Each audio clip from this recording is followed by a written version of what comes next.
Welcome to the LSU Sports Insider, brought to you by the journalists at The Advocate, NOLA.com, and the Times-Picayune. Perryn Keys here hanging out on a Monday morning, late Monday morning, with the one, the only, Koki Riley, who is back on the podcast after quite an absence. We had other things, obviously, to tend to.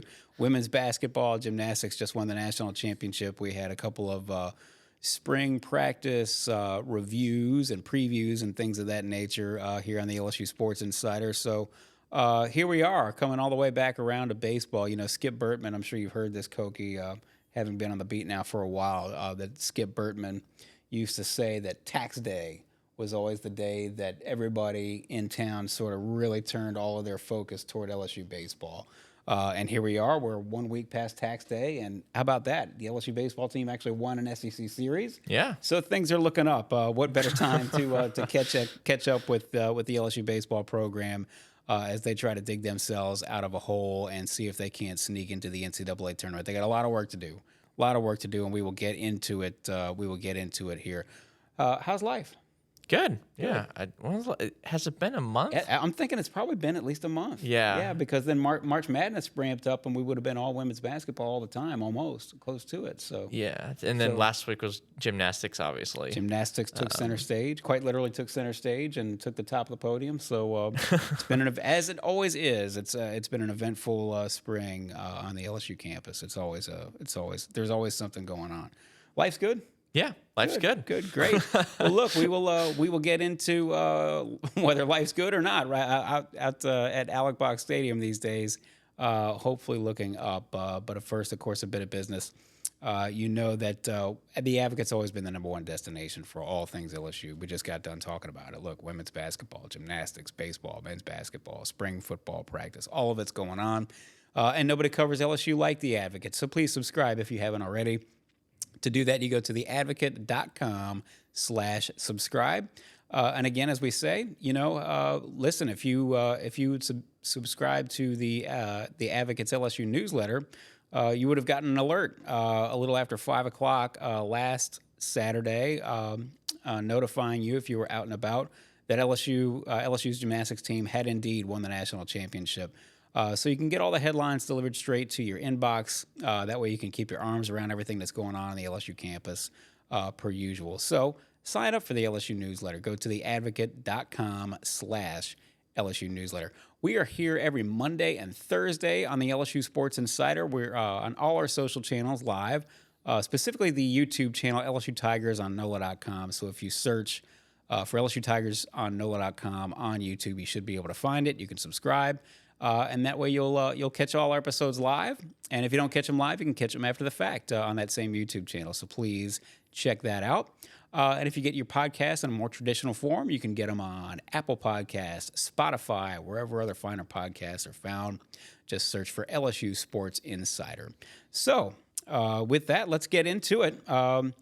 We'll since it has been a while, Koki, since you've been on the program, I thought we'd start with just sort of the 30,000-foot view. I think most people who are tuning in know that LSU, this has not been a vintage season, certainly not what we expected in terms of the possibility of repeating or at least getting back to the World Series and or the Super Regionals. LSU's 26-16 overall. But the real story, obviously, is 5-13 in the SEC. It took them, they had not, I think it's been well documented, they lost their first 5 SEC series. That's something that had not been done since 1977. And they took 2 out of 3 in Columbia, Missouri this past weekend to move to 5-13 in the SEC. Their RPI rating is fine, but we know that at least in past years, previous few years, that the NCAA selection committee has placed less emphasis on RPI and more emphasis, especially if you're in a power conference, what you've done in conference play. So they've got a long, long way to go. 14 games left overall.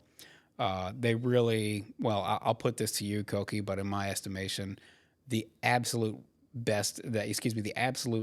worst they can do and still have a chance to make it in my opinion, would be 13-17. But even then, you'd probably have to do quite a bit of work in the SEC tournament. And Hoover, more likely 14-16 is what gets you close to that edge.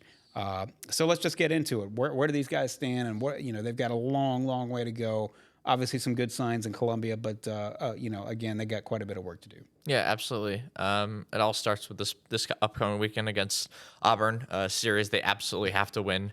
Auburn is behind them, and they're the only team, I believe, in the conference who has a worse conference record than they do. Right. So they have to win this weekend series, bottom line. And if they do that, then they face the number one team in the country next week in Texas A&M. They probably need to take a game from Texas A&M. They probably can't get swept. And then the next two series would kind of determine everything if those two things happen. If they win, 2 or 3 games this weekend, at least 2, hopefully 3 for their sake, and then one the weekend after. It's at Alabama, and you kind of have to win that series. Yep. Alabama's a tournament team. They're a pretty solid team. And that would just be a huge, resume booster and would get that record up closer to 13 wins in conference play, which is kind of where you want it to be. And then they face Ole Miss to finish out the season. And Ole Miss is another team that's sort of hanging around, kind of near the bubble at the moment. Even though they haven't been very particularly impressive this season. I think LSU's the more talented team, but that's still not a guaranteed series win, even if it is at home. So, that's going to be a huge series for them as well. So the Alabama and Ole Miss series are really going to determine a lot if the next 2 weekends go as we think it's going to go. Even though that really hasn't been the case, not just with LSU, but with around college baseball this season. True. Expect the unexpected, right? So very much so. Maybe we should have expected some of this, and we'll get into this in a moment. But of course, Ole Miss won the national championship, then missed out on the tournament the next year. Mississippi State won the national championship, missed out on the tournament next year. It's something that we didn't see coming, and it's perplexing and puzzling and all those types of things because obviously, if you're an SEC baseball program, you have tremendous advantage over most of the rest of the field, most of the rest of Division One. I would actually make the argument, never say never, and it's not to say that maybe you don't take, you don't stun the world and take 2 out of 3 in College Station, but in all likelihood, because of the position that they've put themselves in or that they find themselves in, I would argue that if you don't sweep Auburn, you're gonna be real close. You're gonna be up against the wall. You have to go, if you're LSU, you have to go 8-4 just to get to 13-17. And so, staring down the barrel of Texas A&M and then Alabama on the road, those are a couple of pretty tall orders and would serve you just as well to be able to get 3 wins under your belt. But listen, nothing is guaranteed as we've seen this season. So we will see how that goes. We did not expect that Missouri was going to be a good team. They haven't been a good team for much of this season. Would have been great to sweep those guys, but you get 2 out of 3 instead. Bottom line is that you can't count on wins no matter where you're looking up and down this schedule. So, let's talk about where they go from here. We'll start off with, obviously, the weekend rotation has been mixed and matched and shuffled around and played with for much of this conference season.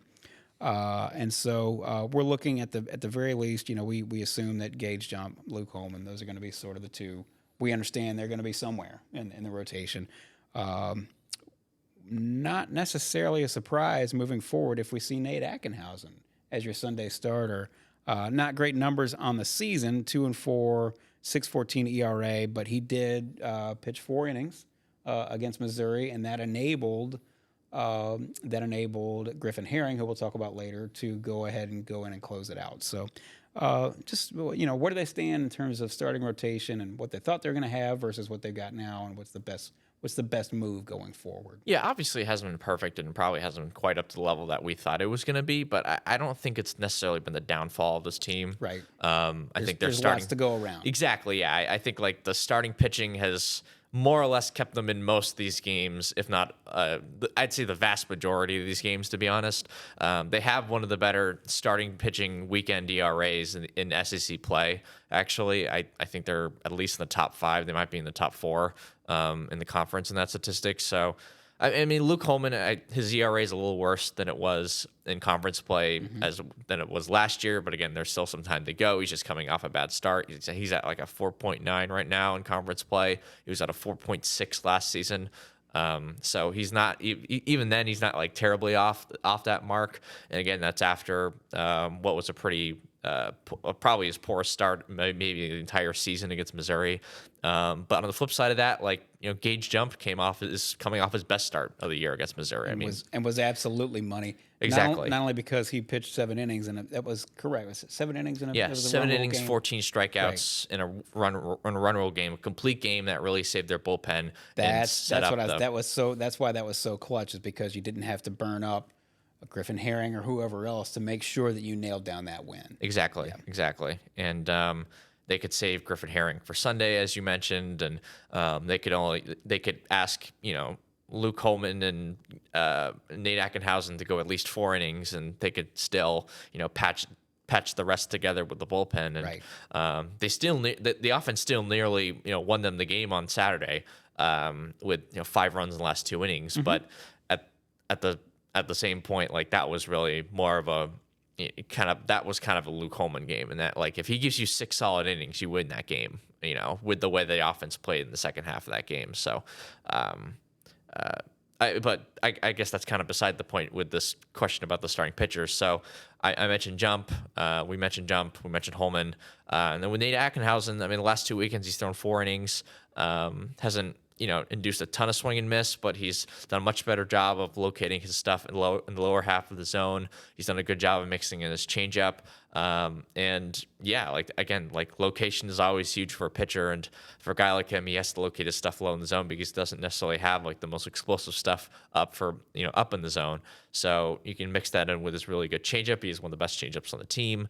And you get yourself a guy who can get through the order once or twice, and that's exactly what he's done in these 4 innings. And when you set up your bullpen, when you're in an advantageous scenario where you can set up your bullpen and have a guy like Griffin Herring pitch on a Sunday, that's how you can win Sunday games. And that's exactly what they did this past weekend. And if and when you can't rely on, you let's just say you used Griffin Herring already, or you want to save him for a particular spot, where he can go, it can go long. Mm-hmm. And these other spots, they seem to have made it, twice to the lineup, and then they start running relievers out there.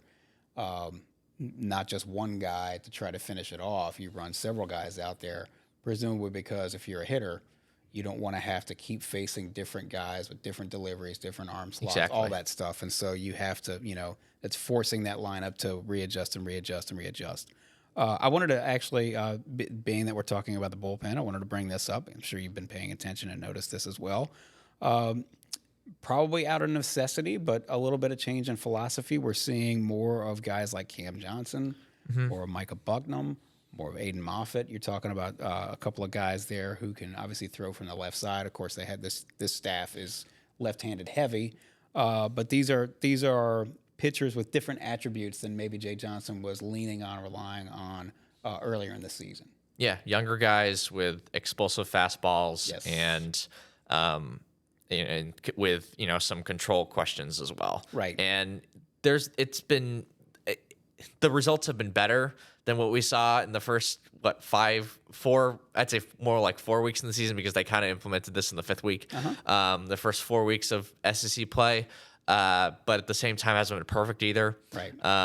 But these guys are talented, right. So it'll be interesting to see how this sort of shapes out this weekend and moving forward, and seeing how much they're going to sort of stick to this. And then when I talk about the explosive fastballs, maybe some of the control issues, I'm talking with basically just Johnson and Moffett, right. In particular. Bucknam's kind of a different pitcher, but compared to those two. But with Moffett, his first two innings in SEC play were kind of perfect. Yeah. 2 scoreless innings, and then the 3rd inning he threw against Tennessee, gave up a home run, but still 1 run in 3 innings. You'll take that, right? Especially given what you had seen, but before. But this past weekend, gave up a bunch of inherited runners, gave up an earned run himself. It was a rockier performance for him. Maybe part of it had to do with the fact that he's really velocity dependent on his fastball, and every fastball was lower in Missouri because of the weather, because of the wind. So that may have had a part to do with it, but who's to say? And then with Cam Johnson, he doesn't throw quite as hard as Moffett does, but he's still throwing mid-90s from the left exactly. side. That's useful. And I do want to add, though, he has a ton of extension with his fastball, right? So because he's so long and so big, right. The ball's like it comes off. It literally comes off his hand that much closer to the plate. Exactly. There's that, and it just looks, and optically, it's kind of an optical illusion too, where it looks like it's coming faster than it actually is too. So there's a reason why he had one of the best fastballs in the MLB draft this past year, and for this season, it's been all about control, and it's very slowly but surely it's gotten better after that disastrous first outing he had, where he had I think it was 6 walks in an inning plus, and really ever since then it's been just get a little bit better and a little bit better and a little bit better, to where now he's pitching in a prominent role on weekends, which is exactly where you wanted him to be at the start of the season. A little Nuke LaLoosh-esque, where you've sort of got a project on your hands. He's got all the talent in the world, right? Yeah. But you're right. I mean, Jay Johnson, listen, this was one of the top recruits in the nation. Somebody who you frankly probably didn't expect was going to make it to campus. But instead of just saying, well, hey, this guy's got all the talent in the world, we're going to throw him out there on a Saturday night and let him take the ball and try to get 5 innings. They seem to know from the jump that we're going to shepherd him along. And hopefully this is, again, this is 2 Skip Bertman references now in the last 20 minutes, but, Skip Bertman used to call it graduating. They would, the younger pitchers, you want to see them do it for a little while, and then he feels like they've graduated. They've walked across the stage, and there's somebody now who, yes, you can depend on. Don't know if Cam Johnson is there just yet, but this looks like, for all the things that have not gone the way you would have expected them to go this season, this may be one of these few things that, okay, it's coming along maybe a little bit more slowly than you thought or had hoped for, but it looks like it's still coming along. And Moffett's kind of this guy. Yeah, and I think Moffett's kind of a similar case, but extended out another whole season. Exactly. Because he technically didn't redshirt last year because he pitched in 1 inning. He walked, I want to say, 3 or 4 batters, didn't get an out, and then he came out of the game. Like, that was it. And it was a non-conference game during the middle of a blowout. Right. And that was his 2023. And then this season, though, we got to see him in non-conference games. He was pitching very well in non-conference games pretty consistently. You saw some of the control issues still pop up here and there, but for the most part, I think he only gave up like 1 or 2 runs against non-conference competition. Seemed like he could be a guy that they could go to in conference play if things really went wrong for them. And then things did end up going really wrong for them out of the bullpen. So now they're going to him, and I already mentioned his performances so far, but he doesn't have quite the extension that Cam Johnson has from the right side, but he can throw up to 99 miles an hour. So you have that, and he's kind of working on a little bit of a changeup to maybe turn him into a starter for next season. And then his slider that's a pitch that seems like he's improved this year in comparison to last. Not just in terms of location, but also in terms of just shape and movement. So with Johnson and Moffett, I think for the most part, you should look at sort of their development and their improvement throughout the season, and with Moffett, including last season, as positives for this team heading into the final stretch of play. Micah Bucknam, you mentioned it's a different style of pitcher. He's not the fireballer. But he's frankly, and I don't mean this in a mean-spirited way, but he's frankly somebody who I did not expect that LSU would be trying to depend on, really even a little bit. Just tell us a little bit about what makes him, what has made him turn into a potentially useful reliever out of the pen.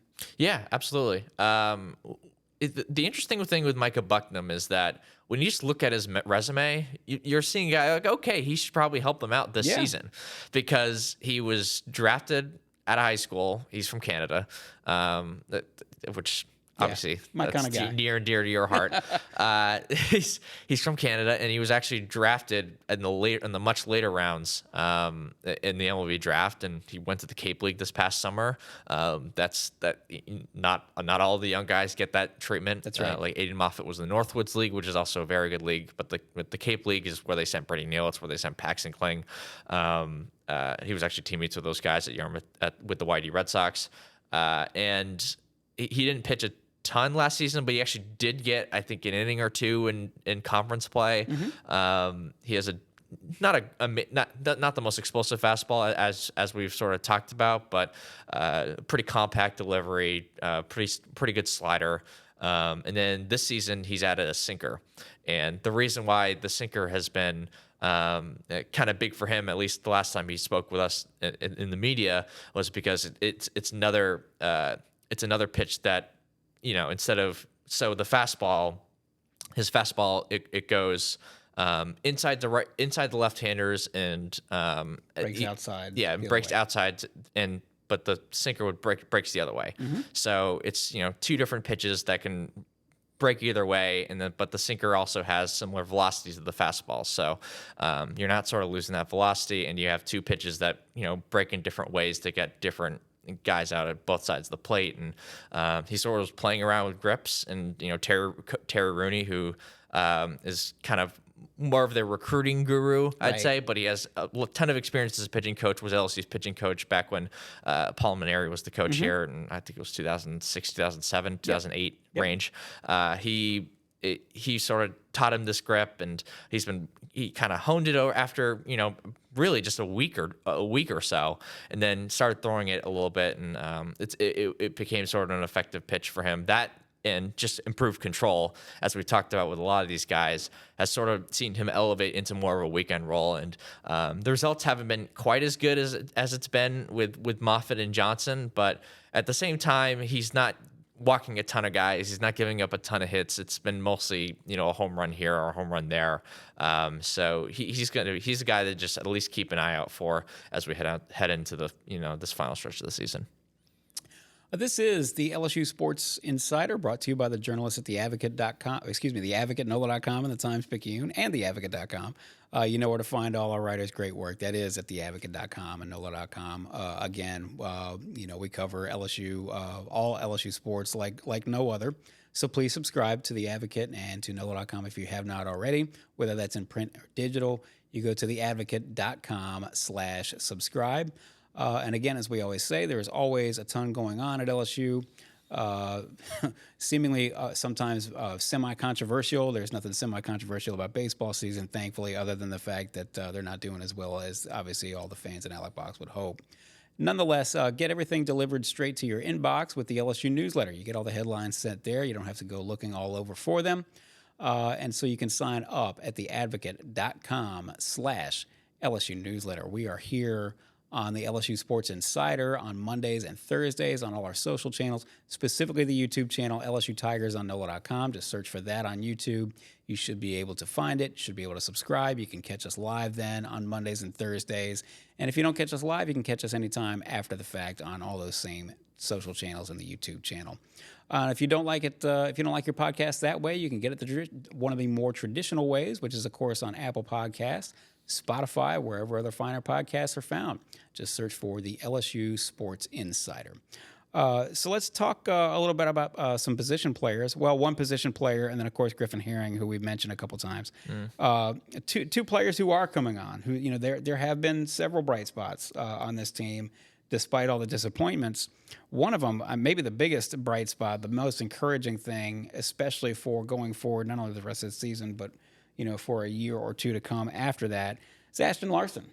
He's started 16 games now, hitting .344, and he's pretty solid defensively out there in the outfield. So tell us a little bit about him and what's made him so really kind of clutch that he came along when he did. Yeah, I mean, Ashton Larson, he's just a really good worker, pretty mature kid. Puts his head down and just gets to work in a way. I'm having trouble sort of describing exactly what makes it click in terms of that. But at the same time, he's a guy who has a really sweet left-handed swing, gets to a lot of power because he uses lower half really well. He's not a very big kid, but when he gets a hold of a ball, you can really get a hold of a ball. And combined with that with some pretty solid defense in the corners, he's a guy who's been one of their better hitters for the entire season. Right. I guess just to drill down a little bit more, why it was so nice and useful for him to come along when he did. And again, no harm intended when I say this, but matter of fact, Mac Bingham just is not hitting the same way he was last year at Arizona. Paxton Kling not hitting the same way, not hitting the way we all thought he would as basically an All-American coming out of Pennsylvania. These guys were two guys who you really thought you were going to count on. For whatever reason, that's just not happening for him this year. And now along comes this guy, off the bench to really sort of solidify one of those positions. Absolutely. And I'd probably put Josh Pearson in that group as well. Yeah. Josh Pearson really hasn't taken much of a step forward from last season. So I think like the combination of those three guys not performing quite up to the standards that they have in the past have kind of created a rotation a little bit between the three of them, and has kind of created an opening for Ashton Larson to sort of snatch and not just become an option for them against right-handed pitching, become an option for them against all pitching. And that sort of happened around, the Arkansas Vanderbilt series, where all of a sudden Ashton Larson's playing every day, no matter who's pitching.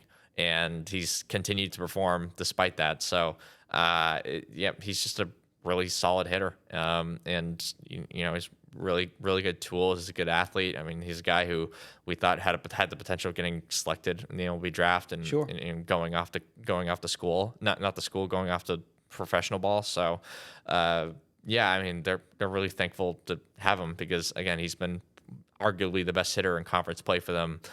Even if the sample size is much smaller than a guy like Tommy White, obviously. Certainly. Another player who we'll get back to position players at the plate, but somebody who we'd be remiss certainly if we did not mention just how I hate to keep using the word clutch, but how dominant. Well, dominant certainly. Just how useful has it been for LSU to have Griffin Herring, who at this point is certainly the most dependable pitcher you can count on coming out of the bullpen. Really, for a time there was their only dependable pitcher coming out of the bullpen. He's 2-0, 2.12 ERA, 43 strikeouts, 9 walks, and I think 29 and a third or 29 and 2/3 innings. He's just been clutch for him. What else can you say? And the thing is like he has the weird thing where his SEC numbers are even better. Yeah, like they're way better. I think he has a sub 1. I'm positive he has a sub 1 ERA in roughly 20-ish innings in conference play, and that's unheard of. And he's not like he's doing this in 1 inning spurts. He's doing this in 3 inning, 4 inning, or even 5 or 5 innings. Columbia. As he did in Columbia. And what I think the thing that makes him so effective is that he really only has 2 pitches, but he does such a good job of tunneling those 2 pitches. And what I mean by tunneling is that when it comes out of the hand, it looks like the same exact thing. Right. And it's something that kind of has been his calling card even back in high school. And I kind of did a deep dive story on this, how this has kind of always been the case with him when he's really on. And when he's really on, it's, the fastball and the slider coming out of the hand look exactly the same. And that really helps him, not just get lefties out, but get righties out as well. And he's also not afraid to sort of back foot those 2 pitches, the right-handed hitters. So, coming inside on those 2 pitches, going and those balls sort of landing toward the back foot of the right-handed hitter, the opposite-sided hitter, obviously, opposite-handed hitter. And by doing that and keeping those pitches low in the zone, it's just keeping the hitters guessing. Right. And those sliders, you can sometimes they kind of come out as 2 different sorts of sliders. One's a little bit more loopy. One's a little bit more of like a changeup, and it's just dropping down. That kind of depends on velocity and how he's sort of releasing it. And also, Jay Johnson's talked a lot about the fact that his fastball, he can kind of turn it into 3 different fastballs, and he can, sort of sink the ball a little bit. He can cut the ball a little bit, and he can also, create some induced vertical break. Maybe not like to an elite level with all 3 of those fastballs, but those kind of all turn into different pitches of their own when they're creating that slight sort of movement as the lights sort of dim here at the studio. But yeah, like combine all that with his ability to locate pitches. He's always been a very intelligent pitcher in terms of he knows exactly how to get hitters out. He's always scouting. He's always, studying scouting reports to really in-depth degree. This is something he's always done even back in high school. Then that's also in the story that I wrote about him as well. So he's a very intelligent pitcher. He knows exactly, when he's clicking and what really gets him going. And there's all these intangibles that I'm talking about, all these mechanical things that he's very in tune with. The command has been there too. Yes. I mean, that's maybe the most important thing. Exactly. But there's also like the sort of the sort of like the motivational side of him, like the mental side of him, where he gets angry at the mound on the mound. Like I think that's sort of the best way to put it, even though that's not exactly how he'd put it. But there's definitely sort of a how do I put this in the most PG fashion? No, that mental edge, like, hey, Yeah. this is a old fashioned duel, and I'm going to be the one to cut your throat out. Yeah, exactly. A There's little vicious to say. Yeah. Yes, there's a ruthlessness to the way he throws when he's really on, and sometimes it takes a couple batters and a couple hits here and there for him to get to that point, and that's the thing that he's admitted that he's trying to work on. And so the thing to get to Griffin Herring, you kind of have to get him early on in his outing, and when he's given up the few hits that he has in conference play or otherwise, it's been within the first few batters, like the single he gave up against Tennessee, for example. Some of the hits he gave up against Vanderbilt, like again, that was early in the outing, and then and then he got a couple of batters in, he sort of got that anger, that sort of drive into him, that ruthlessness, and all of a sudden he's unhittable. And I think that's something that just to keep an eye out for as we move on. And that was something also his high school coach noted too. Like that was sort of the thing that he had in high school too, where he needed a few batters and needed sort of being a bit of a pickle for him to really get into that zone. To work himself into a competitive froth. Exactly. Get the opposing dugout, get them sort of screaming at him, like that sort of thing. Yeah, gets him fired up. Yeah. Certainly great to have him. And if you're LSU, wouldn't it be great to be able to save him for it? In other words, you'd maybe ideally, and who knows what's going to happen, in a given baseball game, particularly with these two teams, LSU and Auburn. But wouldn't it be great to go out and win comfortably 7-2 or something like that on Friday night, and then you've got them in your back pocket. If you really get yourself in a spot, you find yourself needing a win, and you're either in trouble or you're in need of bringing a long reliever out. A couple of bright spots here, really throughout. I was going to say really throughout the season, for my money, because and let's not get ahead of ourselves. I'm talking about Michael Braswell. Michael Braswell. I know you were there, obviously in Houston. I'm thinking about the Texas game. Seemed like he found a way to get on base every time, and that's just one game, but it's sort of emblematic of. I think it's well known. Jay Johnson brought him in. We knew he could play defense. His batting average wasn't great when he was at South Carolina. Jay Johnson thought he could make a good SEC hitter out of him. Not every experiment's worked out well for LSU, but this has been an experiment that's worked out well for LSU. He's .463 on base percentage in SEC play, which is about as good as you could ever hope to have. Yeah, absolutely. He does a really good job of taking walks when they're there. I think he's actually kind of improved in this aspect of driving the ball a little bit more, hitting some more doubles. I don't think he's just a home run guy. I think that might be sort of a strength thing, maybe.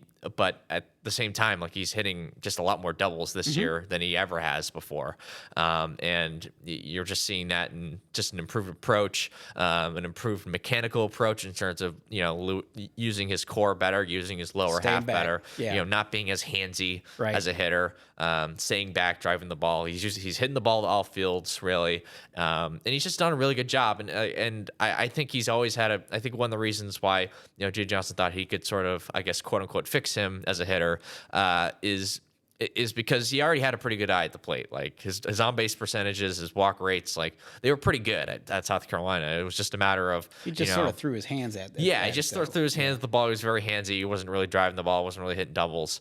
And then now that's what he's been doing at LSU, and he's done a much better job of maximizing contact and even improving the eye at the plate that he already had. So, and really that's been kind of the case with this team over the last 3 or 4 games, is that they've done just a much better job of being selective at the plate and driving the ball. And you saw that with 5 home runs against a pretty decent Nichols team on Tuesday. That's probably one of the better, if not the best, midweek team that they'll face during conference play this season.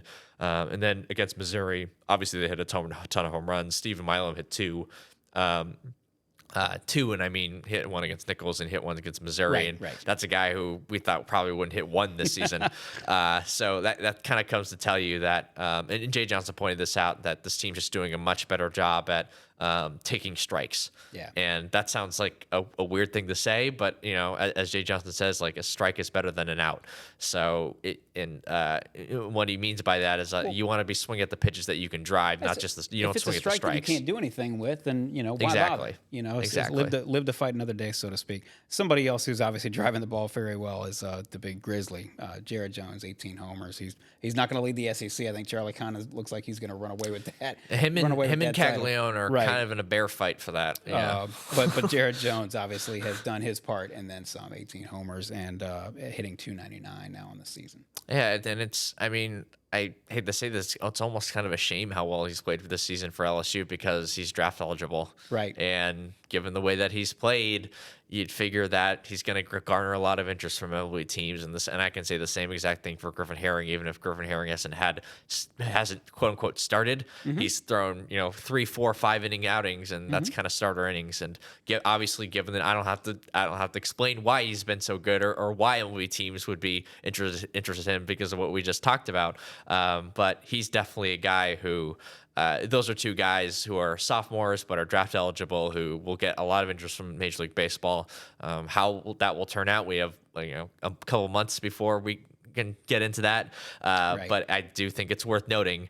But with Jared, he's improved a ton defensively. He just seems a lot more agile and comfortable around the base. Comfortable and natural. Would be the word I would use. Yeah, he just seems a lot more natural. Like he's actually played some time at first base, which last season gave him the time to actually, spend time playing first base. Right. And then at the plate, he's kind of with Michael Braswell. He's just been more selective. He's done a really good job of, battling back with 2 strikes. Right. So this happened a lot in the Tennessee series, especially, but where he'd get down 0-2, he'd get down 1-2, and he'd work a walk. Mm-hmm. And that's the sort of stuff that he wasn't doing even at the very beginning of this season. And right. He's done a much better job of laying off breaking stuff. His stance is sort of improved where he's just a lot more agile, not taking as much of a not having as much of a leg kick, and that's just sort of creating a much more agile approach to the plate and giving him a much better approach with 2 strikes. So, combine all those sort of things and some of the Jay Johnson approach and Jay Johnson philosophy as a hitter, and all of a sudden you're getting a guy who is hitting a lot more homers because when he touches the ball, it goes out. He hit a ball that went 440-ish feet. On Tuesday, one of the longest home runs I've seen an LSU player hit here. Quite frankly, it went over the batter's eye in center field. That's really hard to do. Yep. And he doesn't need to generate a big leg kick and have a giant swing to hit balls out. He has because he's already got that leverage. Yeah, because he has major league power right now. Maybe it's not 80 grade Jack Caglione hitting the ball 500 feet of power, but he has major league power right now, and it's just a matter of him improving as just a pure hitter. Right. And it's taken a little bit of time, but I think we've definitely seen that with him this season. Both of these guys are, in my opinion, and you feel free to disagree with me, obviously, are sort of emblematic, different types of hitters, obviously, but emblematic of sort of the best of when Jay Johnson gets the most out of somebody, which Jay Johnson's never going to be, just, kill yourself in a weight room and then go out there and rip it. That's not, Jay Johnson's never going to have, he's never going to have somebody take that approach at the plate. It's going to be a whole lot more analytical, a whole lot more technical, a whole lot more thoughtful. Exactly.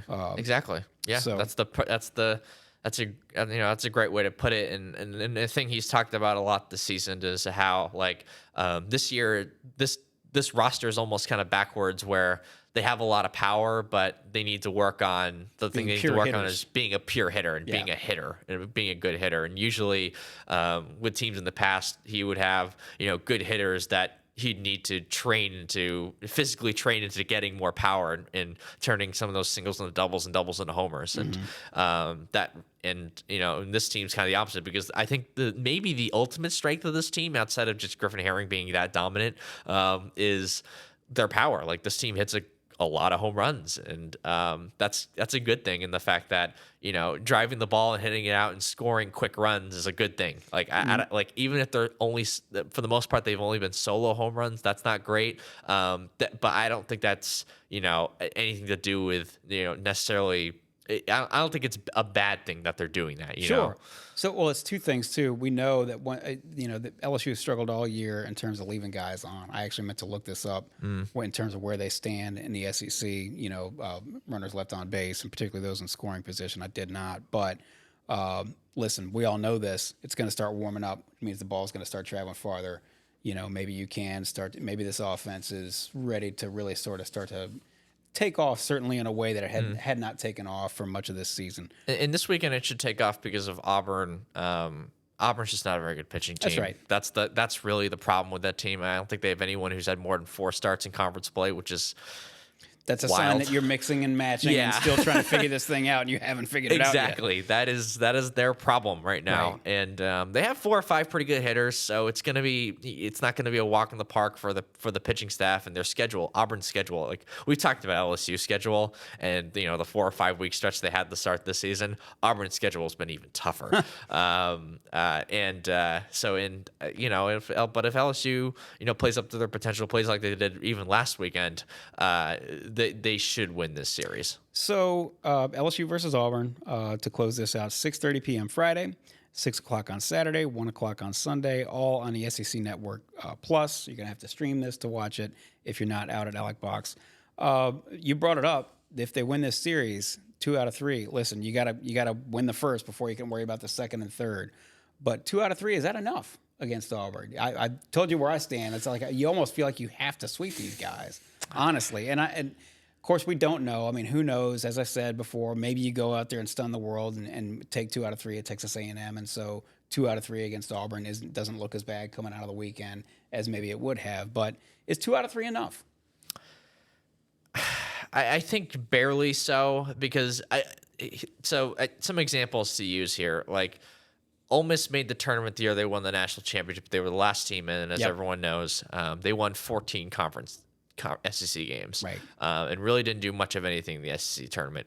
The 2021 LSU team that just snuck into the tournament, they only won 13 conference games. They didn't win a game in the SEC tournament. They were one and done, and they still made it. So you need to be around 13 or 14 conference wins, and I think if they do that, they'll at least have a decent shot of getting in. And I think they need to do that, and they need to win 1 game in the SEC tournament. Right now, actually, funnily enough, they're not in the SEC tournament. No, they're not. And I think if I had to bet right now, just given the way that their schedule has lined out in the second half of the season, they'll make it. But it's not a guarantee either. So first you have to make the SEC tournament, and then you have to win. You have to win this weekend series, and you probably need the sweep. I wouldn't say have to, because there's just still 3 weekends left. Other things are going to happen around the country that you can't really control. The SEC tournament's still very important, because I think so. I'll put it this way though. I think winning a game in the SEC tournament is going to be more important than sweeping this weekend. And I think the Alabama series is going to be more important than whatever happens this weekend. That makes sense. Just given where everything stands at the moment. So, and the reason why I mentioned the SEC tournament, why that's so important, is because if you lose one and done that early in the weekend on Tuesday or Wednesday, you're forgotten.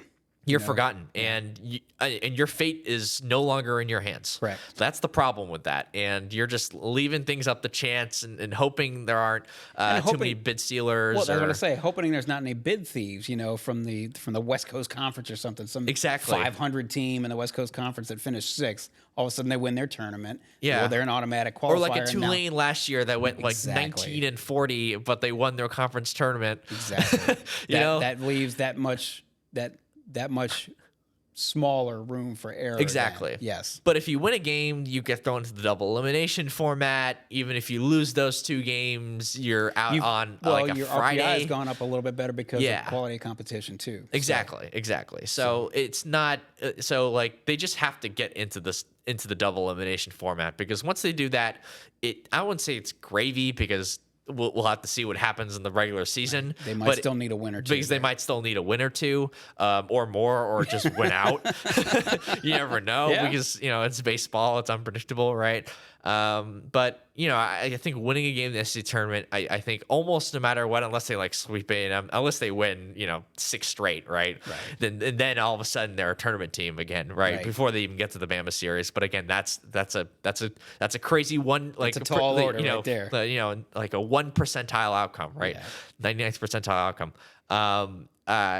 So like, yeah, that's pretty much the breakdown, I'd say. I mean, but if they lose this weekend series, then then it's kind of getting. Then you have to win the A&M series, maybe even sweep it, and then it gets really dark for them in a hurry. If you lose that series, I'm gonna do some math right quick. Well, I better not because I'm gonna get myself in trouble. But if you lose that series, you're talking about having to go better. You Six, as you stand right now, you need at least 7 wins. Yeah, probably. As you stand right now, you need we figure you need to they either need to go 8-4 or 9-3 the rest of the way. So now if that includes the number 1 team in the country, and then a trip on the road against a team that could maybe host if things go right for them. So yeah. It will take a lot. It will take a lot. It's not to say it can't be done. We've seen crazier things. Lord knows we've seen crazier things out at Alec Box over the past 30 years. So never say never, and we will see. We will see what happens. But we're past tax day now. The weather is up into the 80s here in Baton Rouge. So it's time. People have got their crawfish boils lined up. They're gonna focus all their energy and attention to the LSU baseball team and the rest of the LSU baseball season to see where exactly the Tigers might wind up. They're almost certainly going to be on the road for the regionals. They will be on the road for the regionals. It's just a matter of whether they can make it in to get to the regionals, and then you see what happens. So. But of course, we will be here for it all. Koki will be there for it all, no matter where the LSU season takes us. And so please stay with us and stick with us and join us. If you haven't already subscribed to The Advocate, go to theadvocate.com/subscribe to join us and join all the fun. And to stay up to date with everything, there's still obviously plenty going on. Listen, the NFL draft is Thursday, Friday, and Saturday. You want to keep up to date with all the LSU draftees going in the draft and where they're going to go. Comings and goings still in the transfer portal with LSU football. The LSU women obviously picked up 3 guards via the transfer portal. Long story short, there's a lot going on. There's always a lot going on in the spring, as we say, out on campus. So to keep your head all the way around it, you can get all the headlines delivered straight to your inbox with our LSU newsletter. And to sign up for that LSU newsletter, you go to theadvocate.com/LSU newsletter. We are here every Monday and Thursday on Apple Podcasts, Spotify, wherever other finer podcasts are found. Just search for LSU Sports Insider. And of course, we're here every Monday and Thursday live on all our social channels, specifically the YouTube channel LSU Tigers on NOLA.com. So search for LSU Tigers on NOLA.com on YouTube. That way you can find us there. You can subscribe, and you can catch us live on Mondays and Thursdays. And if you don't catch us live, as we say, you can always catch us there on that same YouTube channel after the fact. Koki, it's been a pleasure. You got a little break. You're geared up for the stretch run now. We'll see what happens. Pennant chases are always fun, even if this particular pennant chase is trying to get yourself into the SEC tournament instead of winning the SEC championship. So, and in the middle of all this, I'm sure our viewers on YouTube could see the lights went out, or some of the lights went out in the middle of this show. So now I guess Koki and I are going to go have a little candlelight lunch or something. So anyway, we appreciate you guys all tuning in and listening in. For Koki Riley, for Robert Young behind the glass, my name's Perryn Keys. This has been the LSU Sports Insider.